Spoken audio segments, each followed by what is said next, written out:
Students, welcome back to your English grammar class.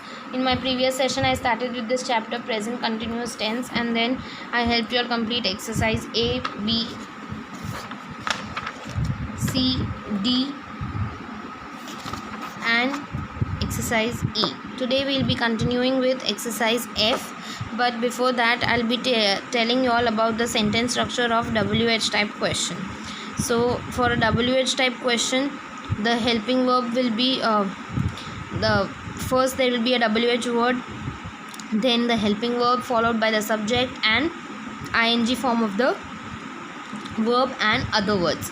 So this remains the same. With I we'll use am, we, you and they we use are, and he, she we use is, and the WH word depends on the sentence.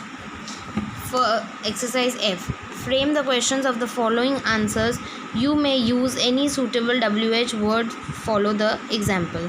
First one, see this example. My mother is going to Kashmir next week. Here you have to put a WH word which is suitable in this sentence. So we can ask, when is your mother going to Kashmir? So my mother is going to Kashmir next week. You should frame this question in such a way that you should get this as your answer.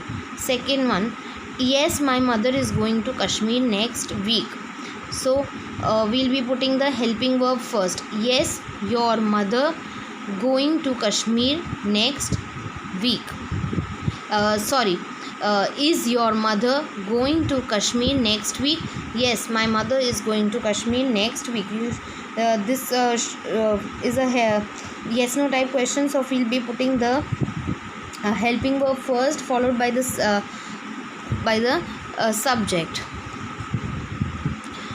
See the first one, children are watching TV. So again, what are children doing? Children are watching TV.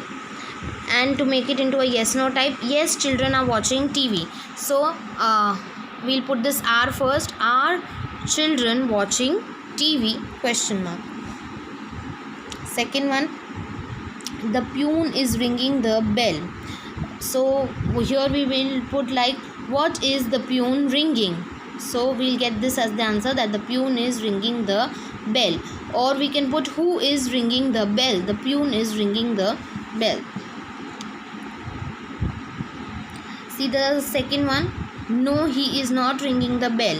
So is the peon ringing the bell? Again the helping verb first followed by the subject. Students, and question mark. Students, you all can try doing this on your own. Our last exercise for today is exercise G, but before that we'll be doing the last topic for today, that is interrogative negative sentence.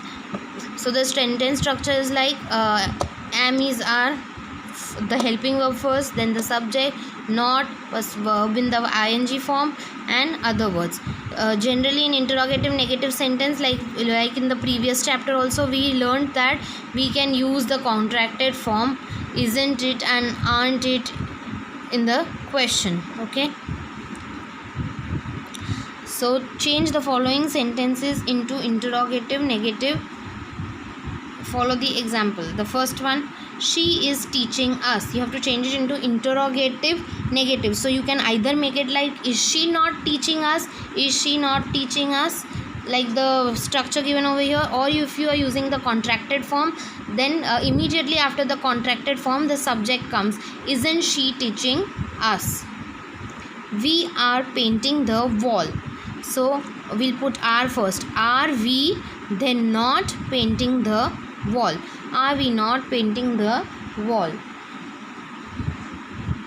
Or if you want to make it into a contracted form, then aren't we painting the wall? The third one, the panel on climate change is pushing for new methods to curb global warming. No need to get scared, students, just because the sentence is a little long, but the first thing is that you have to just see what you have to do. First you have to make it into interrogative negative. So what you will do, first you will find out the helping verb from this sentence. So is the helping verb which will come first. So is the panel is the subject. The panel on climate change not. So this becomes your subject. The panel on climate change, helping verb is, and pushing is the ing form of verb. So is the panel on climate change not pushing for new methods to curb global warming? Okay, simple. It just looks tricky, but it's really not tricky. So students, with this we finish our chapter, and your task for today is to complete exercise F and exercise G. In case if you all have any queries, you all can contact me. Thank you.